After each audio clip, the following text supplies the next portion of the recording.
Welcome students. Students, we are discussing about the chapter Constitutional Design.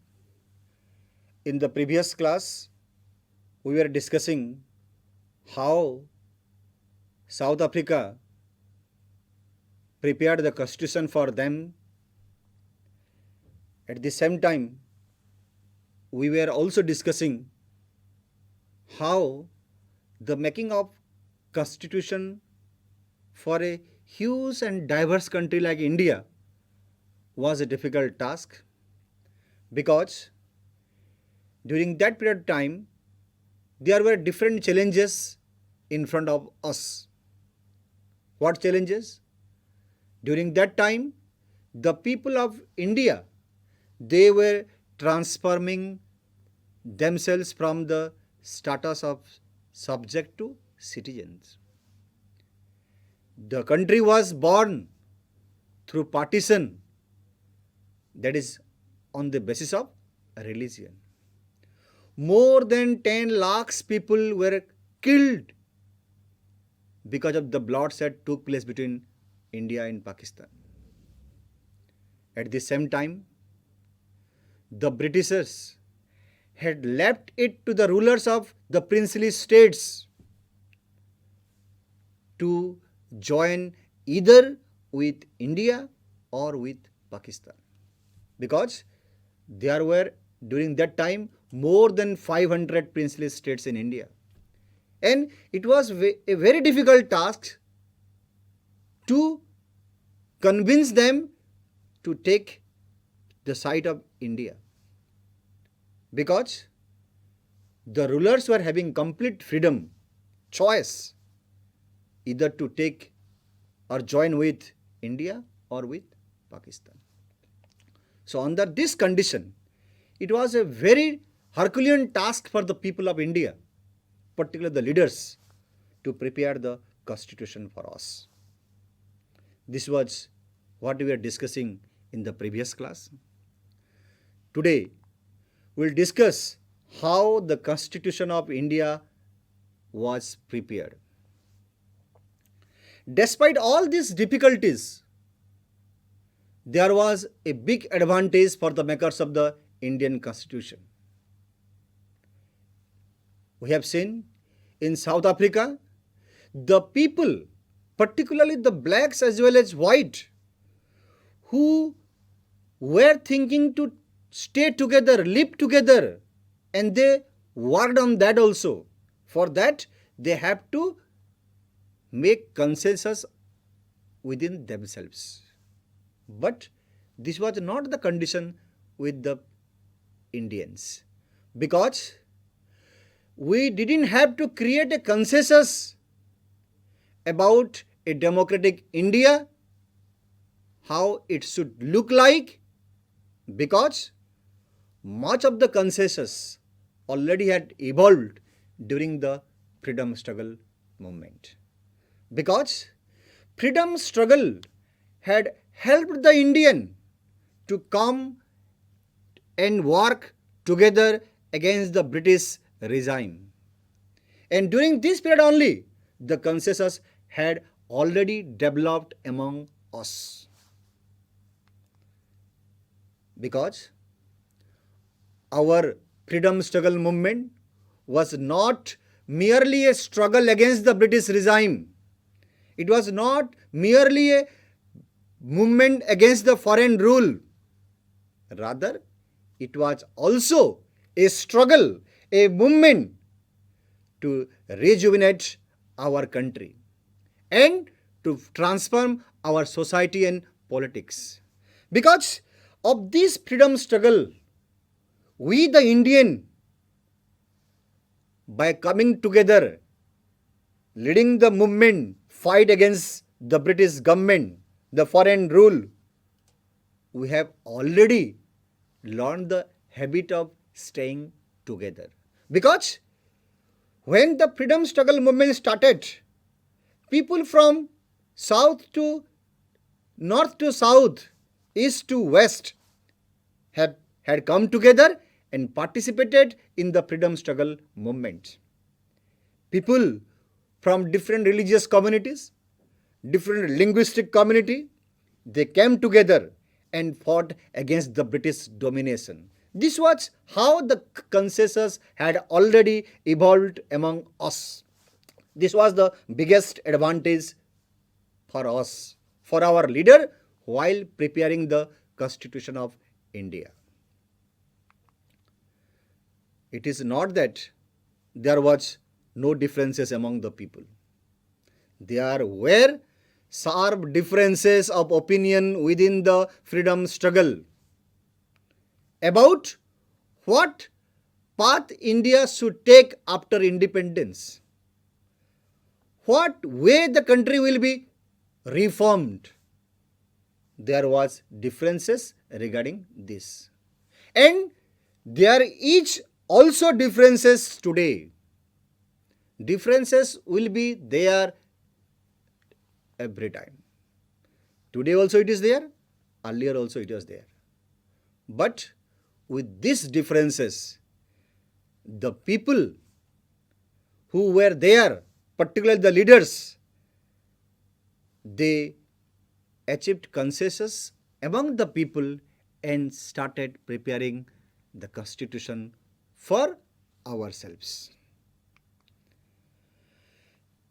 As far as back in 1928, Motilal Nehru and 8 other Congress leaders drafted a constitution for India. In the beginning, in the year 1928, you see students, in the year 1928, we had not got independence. We were struggling against the British domination. We were fighting against the British domination. Still, there was a hope in the mind of the Indian leaders. That is how, in 1928, Motilal Nehru and 8 other Congress leaders had drafted a constitution for India. It was not the only constitution. In 1931, the resolution at the Karachi session of Indian National Congress had also thought about how independent India's constitution should look like. In the Karachi session of Indian National Congress, the leaders had already planned how the Constitution of India should look like. It means before independence, the leaders of India had prepared themselves for the Constitution, because they had the idea that very soon they were going to get independence. So for that reason, they had already planned from the very beginning about the Constitution of India. And both these documents means the Constitution drafted by Motilal Nehru and 8 Congress leaders in 1928 and the resolution passed in the Karachi session of Indian National Congress. In both the documents, there were some basic points. Both the documents included some basic vision. What were those? That is, universal adult franchise, right to freedom and equality, and to protect the rights of the minorities. Both the documents had included these points: universal adult franchise, the right to freedom and equality, and to protect the rights of the minorities. These were the basic principles incorporated in both the documents. Documents prepared by Motilal Nehru and 8 other Congress leaders, and the documents passed, the resolution passed in the Karachi session of Indian National Congress. So in this way, the Indians had already planned, the leaders of India had already planned about how our constitution should look like. And as a result of this, the people of India, they planned and started working to draft the Constitution of India. before the formation of the Constituent Assembly, the values, the ideology which should be there in the Constitution of India was accepted by all leaders. Now, what the Constituent Assembly is? Constituent Assembly is the assembly which was formed to prepare the constitution for the country. The familiarity with political institution of colonial rule also helped develop an agreement over the institutional design. It means we were under the British subjugation, and the political institutions working during that period of time also helped us to make a design of our institution which will functions in the independent India. The British rule had given voting rights only to a few people. On the basis of that, the British had introduced a very weak legislature. During that period of time, when election was held for the legislature, only a few people had got the right to vote. Then who had got the right to vote? Particularly the men category who were rich and educated. These people were only given the right to vote. Women, poor section of the society, uneducated, they were not given the right to vote. So these people were deprived of this right to vote. Elections were held in 1937 to the provincial legislature and ministry all over the British India.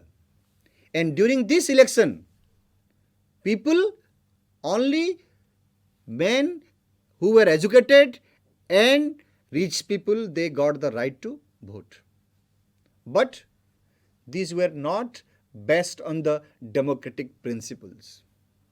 Though it was not based on democratic principle, still the experience gained by the Indians in the working of the legislative institution helped a lot in the later stage of life, because we had got the opportunity to know how the legislative institutions works during that time, during the British government. So no matter, all the people have not got the right to vote, still the people, they got a lesson how the legislative institution works in a country. And it helped a lot. And it was a useful experience for the country in setting up its own institution and working of them. It was a big challenge before that, but this challenge is already met with the experience, what we have earned, what we have got during the British period. That is why the Indian Constitution adopted many details, institutional details and procedures from the colonial laws like the Government of India Act 1935.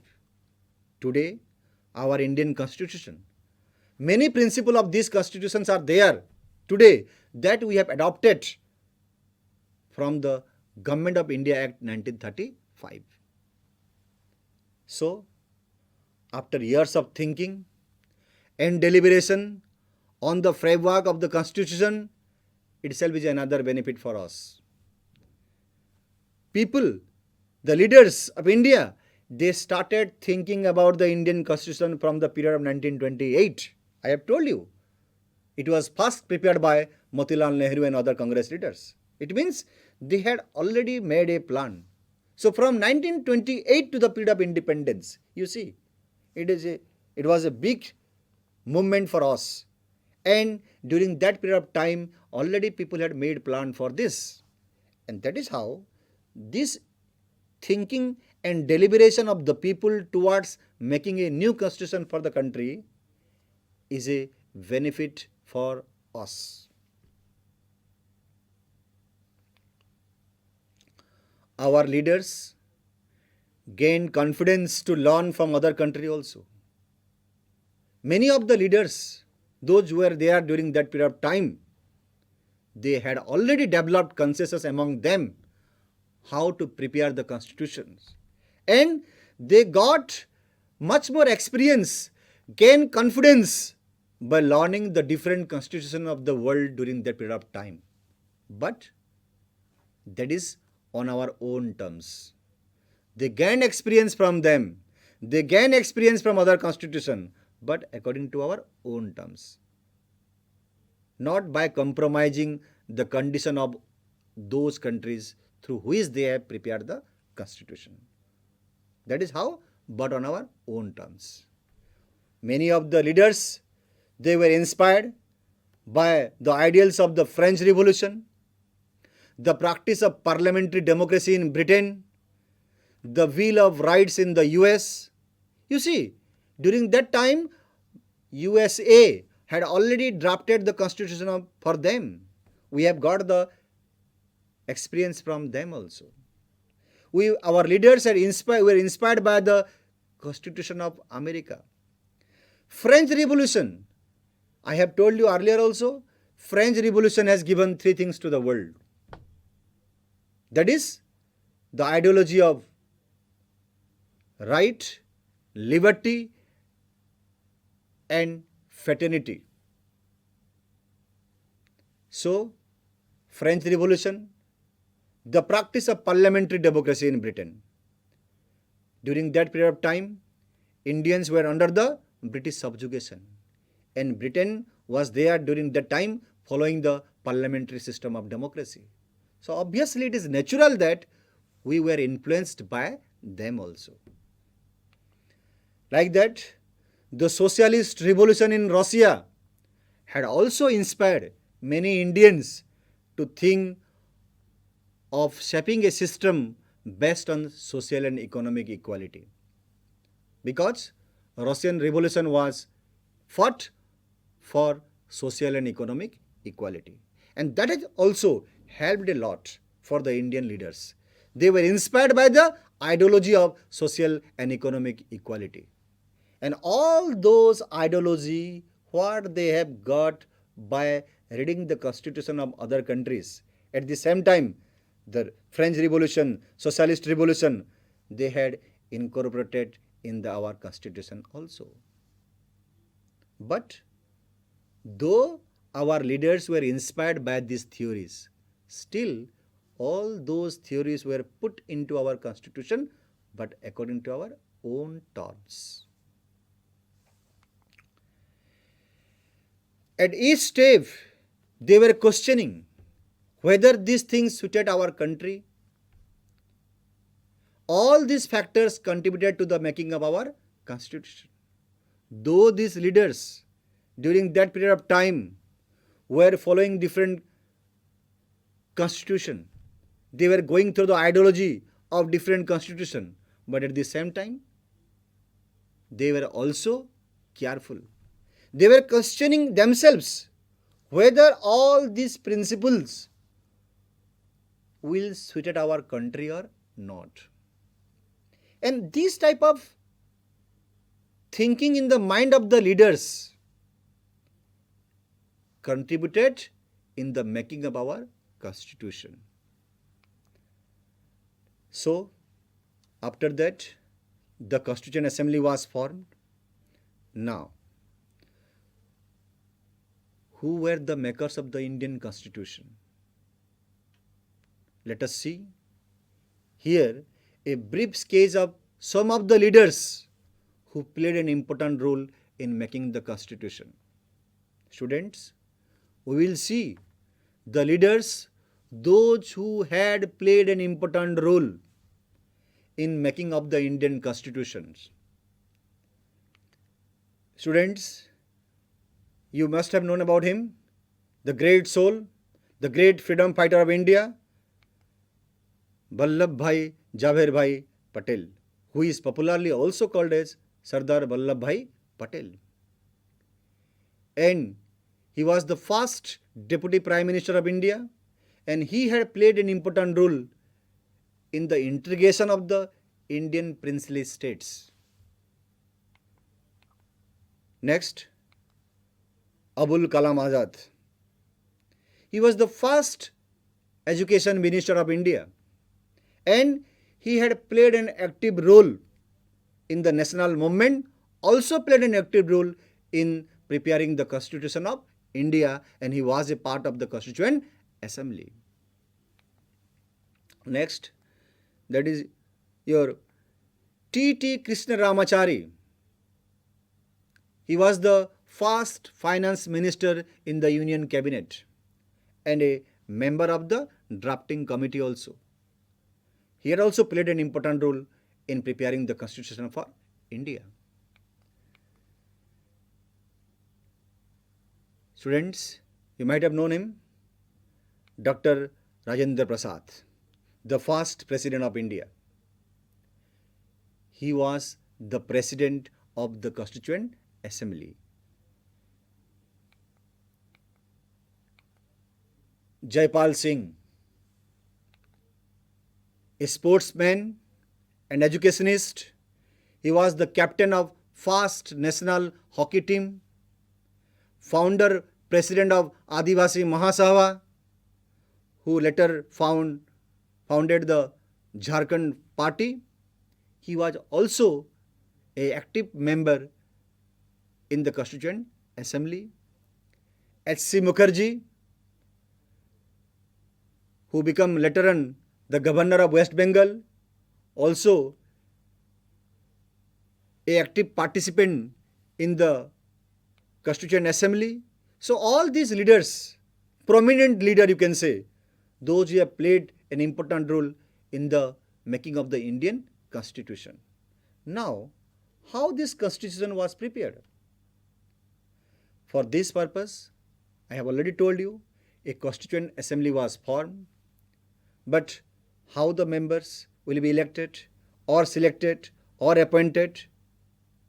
All those members of the Constituent Assembly were elected, and some of the members were nominated also by the princely states. Election to the Constituent Assembly were held in July 1946. For the Constituent Assembly, election was held in July 1946. And the first meeting of the Assembly was held in December 1946. You see, before independence, the leaders had made plan to prepare the Constitution of India under the guidance of the British.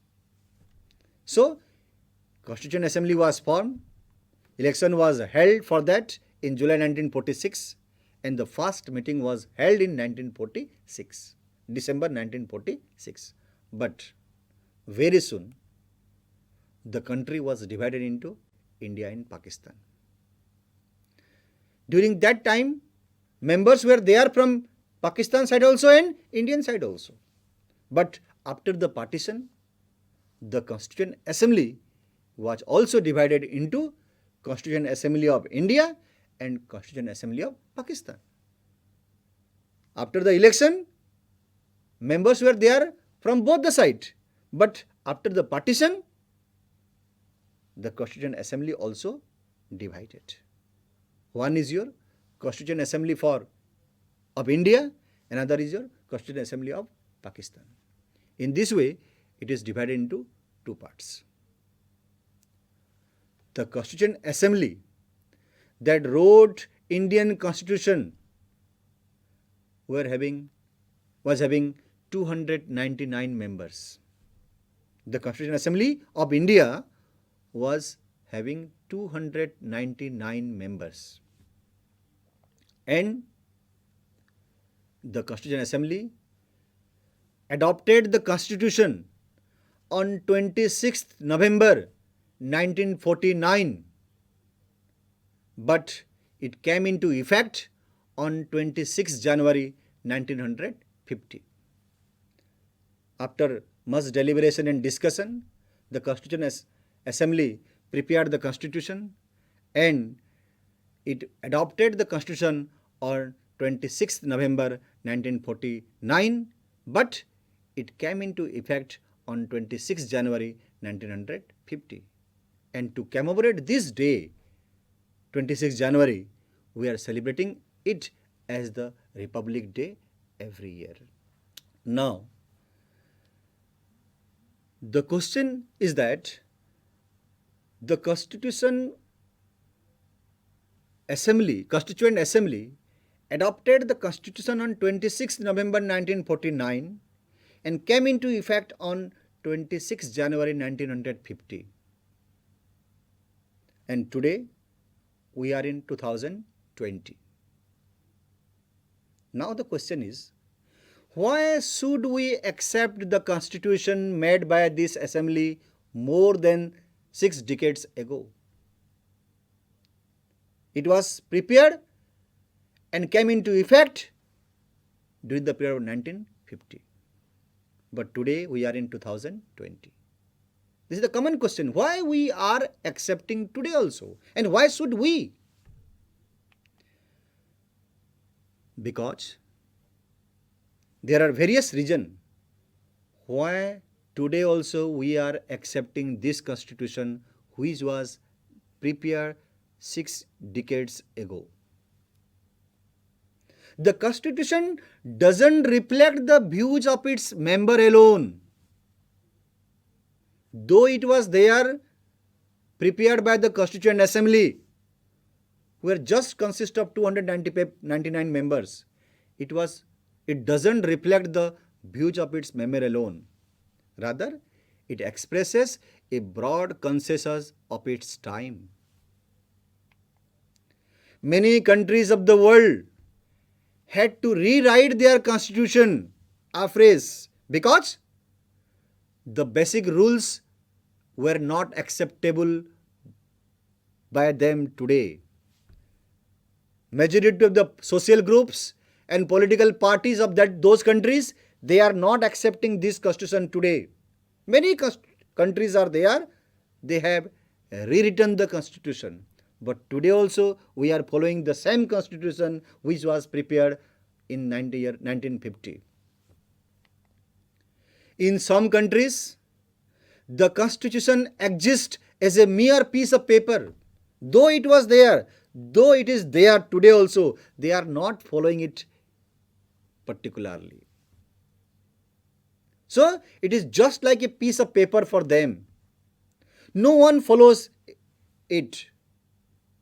But today also, we are following this constitution. Over the last half century, several groups have questioned about this constitution, about the principle of the provision of the constitution. But no large social groups or political party ever questioned the legitimacy of this constitution. They have questioned about the principle provision incorporated in the constitution, but they have never questioned the legitimacy of the constitution. This is the first reason why we are today also following this constitution. The second reason for accepting the constitution is that the Constituent Assembly represented the people of India.